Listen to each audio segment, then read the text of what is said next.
क्या आपको पता है मन को कंट्रोल करने के लिए क्या करना चाहिए?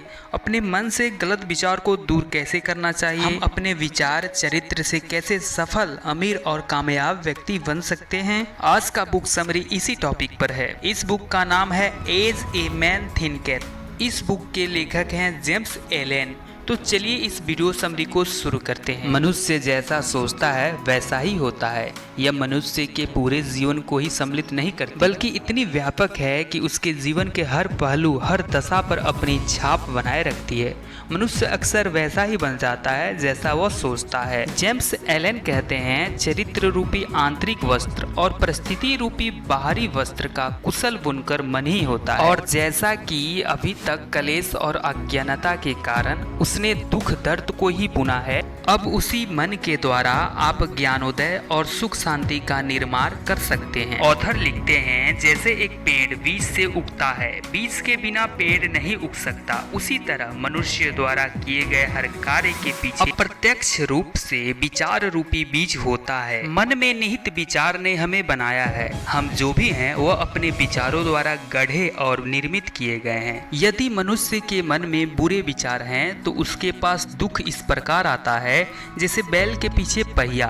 यदि कोई विचारों की पवित्रता को बनाए रखे तो निश्चय ही प्रसन्नता उसका पीछा इस तरह करती है जैसे उसकी अपनी परछाई। ऑथर कहते हैं, जैसे माली अपने बगीचे में कुदाल से जमीन तैयार करता है, खरपतवार साफ करता है, अपनी जरूरत के अनुसार फल फूल उगाता है, उसी तरह सारे खराब, गलत, अशुद्ध विचारों की खरपतवार को उखाड़ते रहकर मनुष्य को अपने मन रूपी उपवन को सुंदर बनाए रखना चाहिए और पूर्णतः सफलता पाने के लिए सही, उपयोगी और शुद्ध फल फूल रूपी विचार बनाए रखकर उसकी देखभाल करते रहना चाहिए। ऑथर लिखते हैं, विचार और चरित्र एक ही है। इंसान अपने आप को अपने चरित्र से अपने आप को एक विशाल पेड़ की भांति गढ़ सकता है और उसका विकास हो सकता है। हमारे मन में जो विचार आते हैं वो विचार केवल मन तक सीमित नहीं रहता।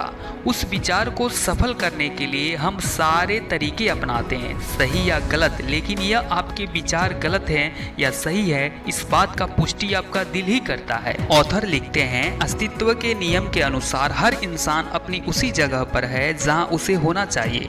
जिन विचारों को उसने अपने चरित्र में गढ़ा है वही उसे वहां पर लेकर आए हैं तथा उसके जीवन की व्यवस्था में इत्तेफाक की कोई गुंजाइश नहीं है, बल्कि यह सब उस नियम का परिणाम है जिसमें कभी गलती हो ही नहीं सकती।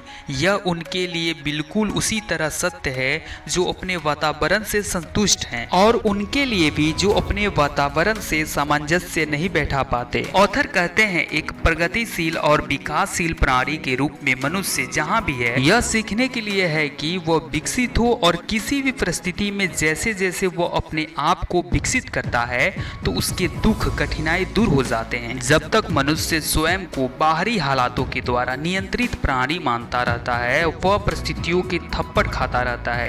प्रत्येक इंसान जिसने समय के जिस किसी भी अवधि के लिए आत्मनियंत्रण और आत्मशुद्धि का अभ्यास किया है वह जानता है कि परिस्थितियां विचार से उत्पन्न होती है, क्योंकि उसने गौर किया होगा कि उसकी बदली हुई मानव दशा की सही अनुपात में उसकी परिस्थितियों में बदलाव होता है। यह बात इतनी सटीक है कि जब मनुष्य ईमानदारी से अपने चरित्र की कमियों को सुधारने की कोशिश करता है और बड़ी तेजी से विशिष्ट प्रगति करता है तब वह तीव्र गति से एक के बाद दूसरे उतार चढ़ाव से गुजरता जाता है। अंत में ऑथर लिखते हैं, हर बीज रूपी विचार जिसे बोया जाता है या जिसे मन में छिपाकर पनपने दिया जाता है वह वहां अपनी जड़ें जमाकर अपनी तरह की पैदावार करता है और देर सवेर वह क्रिया में फलीभूत हो जाता है तथा अवसर और परिस्थिति की अपनी फसल देता जाता है। लेखक कहते हैं, अच्छे विचारों से हमें अच्छे फल तथा बुरे विचारों से हमें बुरे फल प्राप्त होते हैं। तो आशा करते हैं यह बुक समरी आपको सही दिशा, सही ज्ञान और सही विचार करने में मदद करेगा।